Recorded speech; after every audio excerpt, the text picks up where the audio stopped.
கை exercise. கையை வந்து இந்த மாதிரி மொத்தமாக இப்படி வச்சுக்கணும். 5 விரலையும் அப்படி சேர்த்து வச்ச மாதிரி வச்சுட்டு ஸ்ட்ரைட்டாக நிற்கணும். நின்றுட்டு இந்த கை வந்து காதை ஒட்டி நம்மளுக்கு வரணும்.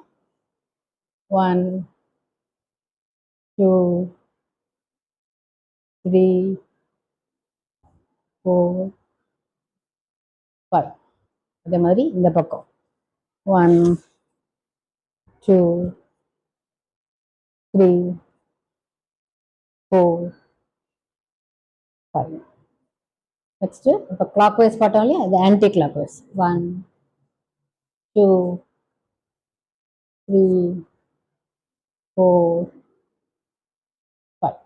இப்போ இந்த கையில் 1 2 3 4 5.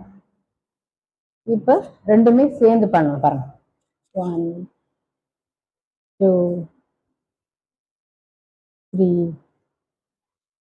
4 5. இப்போ ஆன்டி கிளாக் வைஸ் 1 2 3 4 5. பார்த்தீங்கன்னா கையை வந்து ஸ்விம்மிங் மாதிரி வைக்கணும். கையை வந்து ஒரு போர்ஷன்ஸ் ஆஃப் காலை முன்னாடி வச்சுட்டு பின்னாடி வந்து இப்படி வைக்கணும். வச்சுட்டு கையை வந்து உதயமா சொல்லிட்டு முன்னாடி இப்படி வரும், முன்னாடி மேலே வரணும், கையை வந்து பின்னாடி கீழே வரணும். இப்படி ஸ்விம்மிங் பண்ணணும். காது மடல் வந்து நம்மளுக்கு இது தொடணும். உடம்பு ஆடக்கூடாது, கை மட்டும்தான். 3 times 1 2